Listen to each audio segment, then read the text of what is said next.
Fish keepers. As fish keepers हम सभी को अपने एक्वेरियम का ध्यान रखना बहुत अच्छा लगता है and it is our moral responsibility too. But कभी कभी ना कुछ ऐसे मिस्टेक्स हमने किए होते हैं जिसके वजह से हमारे फिश टैंक में इशू हो जाता है और फिश की मोर्टेलिटी हो जाती है। तो आज हम कुछ ऐसे ही कॉमन मिस्टेक्स के बारे में बात करने वाले हैं और उसके सॉल्यूशंस की बात करने वाले हैं जिसके वजह से आपके फिश टैंक में प्रॉब्लम नहीं होगा, आपकी फिश नहीं मरेगी और आप भी स्ट्रेस फ्री ये हॉबी एंजॉय कर पाएंगे।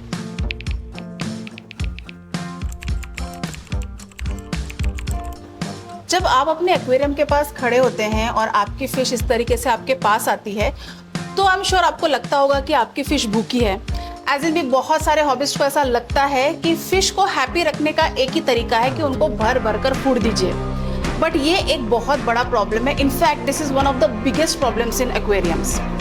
इसमें क्या होता है कि जब आप फिश को फूड डालते हैं, प्रॉब्लम ये होता है कि उनको जितनी भूख है वो उतना ही खाना खाएंगे और बाकी जो फूड है वो आपके फिश टैंक के बॉटम में सेटल हो जाता है, रॉक्स में सेटल हो जाता है, ग्रेवल्स में सेटल हो जाता है एंड इसकी वजह से फूड सड़ता है, वाटर पैरामीटर चेंज होते हैं, वाटर क्वालिटी का इश्यू होता है and this results in fish mortality.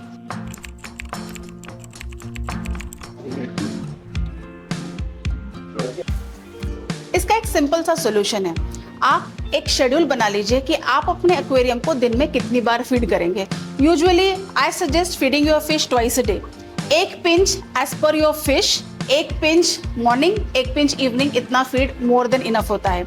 Also अगर आपको ऐसा लग रहा है, आपको दिख रहा है कि फिश फूड डालने के 2 से 3 घंटे बाद भी कहीं कहीं फिश फूड पड़ा है तो उसको आप साइफन पाइप की मदद से साइफन आउट कर लीजिए। एंड और एक छोटी सी टिप ये है कि डिपेंडिंग अपॉन योर फिश उस तरीके का आप पेलेट्स यूज़ कीजिए। लेट्स से अगर आपके पास गप्पी जैसी कोई फिश है तो आप माइक्रोबिट्स के सेक्शन में जा सकते हैं। अगर आपके पास मीडियम साइज़ की कोई फिश है तो उस तरीके से आप फिश फूड ले सकते हैं, पेलेट का साइज़ वैसे डिसाइड कर सकते हैं। और आपके पास ऑस्कर या कोई काप जैसी कोई फिश है तो देन आप बड़े दानों के लिए जा सकते हैं जिसको हम बिग पेलेट्स बोलते हैं। इस टाइप का फिश फूड आप सिलेक्ट कर सकते हैं।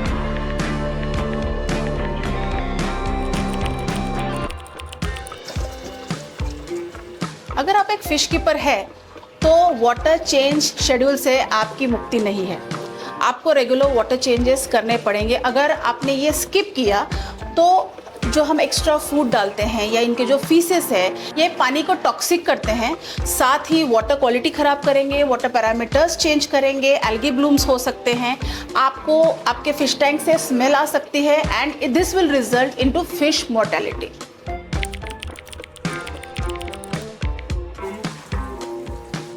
सिंपल है, once a month 30% water change is mandatory. अगर आपका फिश टैंक ऐसा है जिसमें आपने ओवर स्टॉकिंग किया हो, यानी कि फिश टैंक की कैपेसिटी से ज़्यादा फिश हैं, या अगर आपके पास एक प्लांटेड एक्वेरियम है तो 20% वाटर एवरी वीक चेंज कीजिए। जब भी आप ऐसे कोई फिश टैंक का क्लीनिंग कर रहे हैं जिसमें सैंड है तो साइफन पाइप का मदद लीजिए और साइफन पाइप की मदद से ग्रेवल क्लीन कर लीजिए अच्छे से। एंड एक शेड्यूल बना लीजिए जिसमें आपको पता चलेगा, आपको पता होगा कि आपके फिश टैंक का क्लीनिंग कब कब हुआ है और आगे कब कब होने वाला है। It's so simple.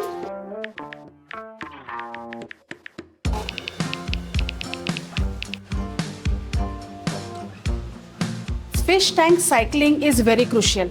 आपके एक्वेरियम की अच्छी हेल्थ के लिए बेनिफिशियल बैक्टीरिया का एस्टेब्लिश होना बहुत ज़रूरी है और इसके लिए आपको फिश टैंक को साइकिल करना इम्पॉर्टेंट है। अगर आपने अपनी फिश किसी ऐसे एक्वेरियम में डाली जिसका पानी साइकिल नहीं है तो आपके फिश स्ट्रेस के कारण मर सकते हैं, क्योंकि ऐसे सिचुएशन में अमोनिया या नाइट्राइट स्पाइक होने के चांसेस हैं एंड जिसकी वजह से पानी बहुत ज़्यादा टॉक्सिक हो जाएगा एंड फिश की मोर्टेलिटी तय है।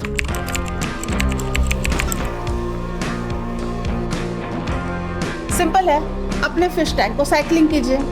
You can use the old method, या तो स्पीड साइकिलिंग करने के लिए आप बॉटल बैक्टीरिया भी यूज़ कर सकते हैं। अब बॉटल बैक्टीरिया क्या है, अगर ऐसे क्वेश्चंस आपके मन में आ रहे हैं या आपको इस टॉपिक के बारे में और समझना है तो कमेंट सेक्शन में हमें ज़रूर बताइए।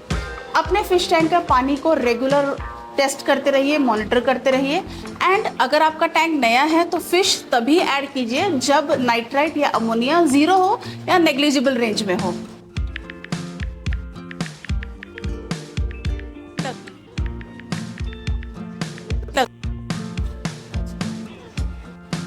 इस पॉइंट को समझने के लिए इसको 2 पार्ट्स में डिवाइड करते हैं। पार्ट नंबर 1, अगर आपके पास ऐसा फिश टैंक है जिसमें सिर्फ फिश है, यानी कि नॉन प्लांटेड एक्वेरियम है, उसमें भी it is important to provide sufficient lighting. अगर ऐसे फिश टैंक में जहाँ पर नॉन प्लांटेड है, अगर आपका लाइटिंग सही नहीं है तो फिश स्ट्रेस में जा सकती हैं, उसके ऊपर ब्लैक स्पॉट्स आ सकते हैं एंड बाकी भी बहुत सारी चीज़ें फिश के साथ रॉन्ग जा सकती है। अगर आपके पास एक प्लांटेड एक्वेरियम है तब तो light is the most crucial thing for you.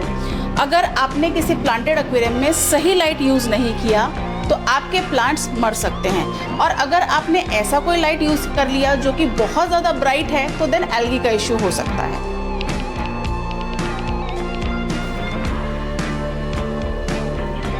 Simple है, अगर it's a fish only tank तो ऐसा स्पेक्ट्रम लाइट या ऐसा स्पेक्ट्रम एलईडी जो कि कम से कम 6700 केल्विन्स का हो, and if it's a planted aquarium then 10,000 to 20,000 kelvins depending upon what type of plantation. अगर कोई कारपेट प्लांटेशन है तो थोड़ा हेवी लाइट आपको लगेगा, और अगर रेगुलर स्टेम प्लांटेशन है तो 10,000 to 20,000 kelvins is more than enough for you.